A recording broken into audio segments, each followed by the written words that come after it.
OMG sih bener banget sih. Jadi story ini bener-bener pinter banget ya, Wak. Jadi kan Sinya ini baru update banget postingannya terbaru banget ya, say. Dan gue komen lah ya, tim yang nungguin update story-nya Tony. Di story-nya Tony kan Sinya kemarin nelpon tapi nggak diangkat ya. Udah ada banget buktinya gitu. Dan gue baru kali ini ngeliat seorang Nyai seperti itu. Mungkin Tony udah sadar Nyai. Gue gak nyangka banget di notice dan dibalas lah komen gue ya kan. Dia yang telepon saya tapi saya nggak angkat. Masa sih? Udah jelas banget ada buktinya ya, Pak. Jangan suka dibalik-balik. Ya udah kita tunjukin bukti. Nah, jadi kalau menurut kalian ini siapa Wak yang nelpon berulang kali tapi nggak diangkat? Apakah si Tony atau si Nyai? Terus gue post lah ya di story gue di IG. Dan ternyata si Antonio Dodola ataupun Tony melihat story gue. Buat Antonio Dodola, tell us everything about her. Netizen bakal dukung kamu banget kalau kamu nunjukin kebenarannya. Karma gak salah alamat. Halo Sobat Fakta 5D, ketemu lagi dengan 5D yang terus mengabarkan fakta viral seputar selebritas tanah air yang terus saja bikin berita, dan dengan berita mereka tetap eksis di ranah media. Tangisan Nikita Mirzani di media sosial memang bikin heboh. Tidak hanya para followersnya, tapi para hatersnya juga heboh melihat tangisan Nikita Mirzani. Tapi berbeda dengan para followersnya, para hatersnya senang dengan tangisan Nikita Mirzani dan menganggap tangisan itu adalah air mata buaya.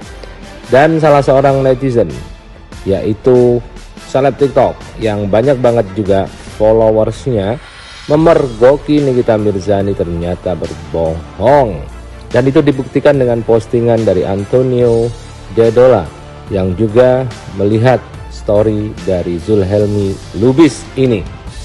Zulhelmi Lubis memang sering mengomentari Nikita Mirzani dan membela orang-orang yang dikecam oleh Nikita Mirzani. Awalnya Zulhelmi ini adalah followersnya Fuji, kemudian Zulhelmi ini membela Bunda Korla, dan kini Zulhelmi membela Antonio Dodola dan berharap Antonio Dodola membongkar semuanya dan membantah semua yang dikatakan oleh Nikita Mirzani. Nah, berikut ini Zulhelmi Lubis mengomentari dan menciduk kebohongan dari Nikita Mirzani. OMG Besti, mana bunda ya Allah. Pemberitaan yang sangat berbahagia. Dulu dibanggakan, sekarang ditinggalkan. Emang benar nggak ada laki-laki yang bisa bertahan. Dan sound yang cocok buat ini adalah busuk hati kau. Ya, kuulangi lagi kata-kataku ini. Busuk hati kau, sirik hidup kau, dengki hidup kau. Gak suka nengok orang bahagia, gak suka nengok orang senang. Hitam hati kau, hitam. Karma itu nyata ya, say. Karma itu nyata ya, say. Dan karma itu nggak pernah salah alamat. Oh my god.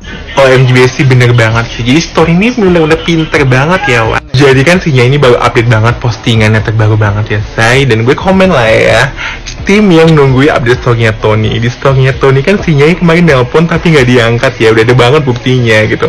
Dan gue baru kali ini ngeliat seorang Nyai seperti itu. Mungkin Tony udah sadar Nyai. Gue gak nyangka banget di notice dan dibalas lah komen gue ya kan. Dia yang telepon saya tapi saya nggak angkat. Masa sih? Udah jelas banget ada buktinya ya, Pak. Jangan suka dibalik-balik. Ya udah kita tunjukin bukti. Nah, jadi kalau menurut kalian ini siapa Wak yang nelpon berulang kali tapi nggak diangkat? Apakah si Tony atau si Nyai? Terus gue post lah ya di story gue di IG. Dan ternyata si Antonio Dodola ataupun Tony melihat story gue. Buat Antonio Dodola, tell us everything about her. Netizen bakal dukung kamu banget kalau kamu nunjukin kebenarannya. Karma gak salah alamat. OMG Besti, jujur gue kayak kaget banget ngelihat storynya Tony ya, Wak. Kalian boleh lihat ini sampai titik-titik banyak banget. Cuman gue kayak fokus banget sama pesannya si Nyai, Wak. Dia sampai mohon-mohon sama Antonio Dodola untuk menghapus postingan itu. Karena si Nyai ini khawatir banget, media banyak banget yang meliput. Ya banyak banget lah, dari semalam kan udah live banget ya, Wak. Sampai pagi tadi pun masih live. Kan yang mulai war dan semuanya itu kan si Nyai ya, Wak. Gue selalu banget sama si Tony ini karena dia punya banyak bukti banget dan dia udah share semuanya di story. Kalian lihat di IG-nya dia, Wak. Jadi dari semalam itu live-nya tuh bener-bener kayak, kalau lo lihat dia itu kayak ngakak banget sih, Wak. Kayak drama apa lagi nih? Ada drama nangis-nangis, Wak. Katanya tas brandednya dibawa lari lah, terus dia minta cincinnya 700 juta dibalikin lah. Mungkin ini namanya kurma, Wak, alias karma ya, Wak. Pinter lu toh. Ya, terus dia bawa blueberry, terus dia bawa, sebenarnya dari awal ya, gue tuh nggak mau jelekin pasangan gue, bener, karena dia menjelekin gue duluan.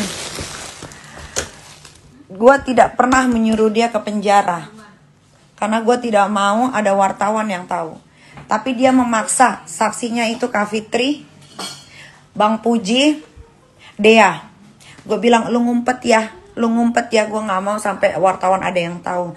Kenapa gue menyembunyikan pernikahan nikah sirih gue, ya? Karena gue tidak mau lagi yang namanya mengekspos hubungan pribadi gue dengan pasangan gue, ya. Dan gue sudah bilang itu, gue bilang, maaf kalau gue tidak bisa memposting, tapi kita sudah halal. Kita sudah halal satu rumah, biarkan orang bicara apa, biarkan orang bilang kita kumpul kebo, tidak ada masalah. Yang tahu itu kita sendiri, yang tahu itu kita sendiri. Tidak apa-apa kita difitnah kumpul kebo, haram, segala macem, ini itu tidak apa-apa, saya tidak masalah, ya. Dan dia pun menyetujuinya di depan Kak Fitri, di depan Kochen, ya, di depan para saksi, ya, di Tasikmalaya pun sudah bilang, iya, saya menyetujui untuk tidak memposting pernikahan ini, tapi cuman yang mualafnya aja yang sudah yang diposting. Betul, itu betul sekali, ya. Yang saya pertanyakan adalah, kita tidak berantem, kita tidak kenapa-napa. Ya, dia takut sama saya karena saya takut, karena dia pikir saya akan pukul dia. Memang betul saya pukul dia. Saya pun ngomong sama Kak Fitri, saya ngomong sama Kochen, Kak, aku tampar Tony, aku lempar dia pakai gelas. Dan gelasnya tuh segede gini nih. Gelas kecil yang buat teh, mana? Yang kecil banget. Gelasnya tuh sekecil ini, dan itu pun gak akan berasa kalau kena, dan itu pun tidak kena ke muka dia. Kalau di sininya dia ada lebam, itu karena kena setrikaan saat dia mau ngambil barang-barangnya. Saya lempar ke setrikaan dan itu kena, dan itu tidak sengaja, dan saya langsung minta maaf. Ya, gua nggak jahat. Kalau gua jahat, gua nggak akan kasih ATM gua ke dia. Gua nggak jahat. Kenapa gua gampar dia? Karena dia melukai hati gua dengan perkataannya. Gua tidak harus ngomong apa yang dia bicarakan ke gua. Sampai gua sakit hati.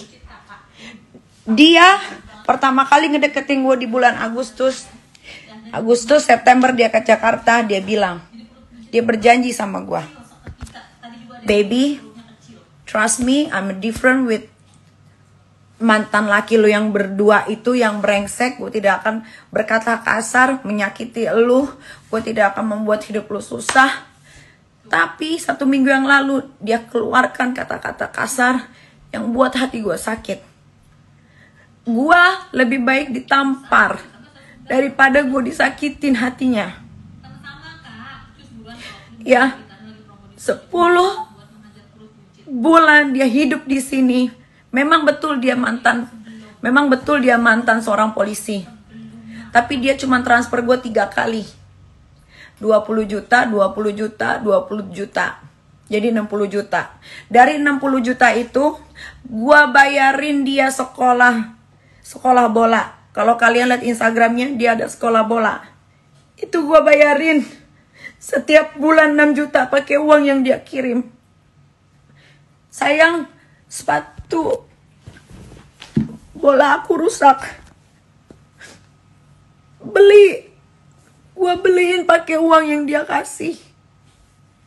Gue tidak pernah makan sepeser pun 20 juta itu. Gue pakai retainer, dia pun mau pakai retainer. Gue bayarin 95 juta. Boleh tanya sama dokter Devia. Retainer dia itu. Dia bilang gue ambil uang dia. Sekarang mikir, dia nikahin gue. Dia tanya gue, kamu punya cincin nikah?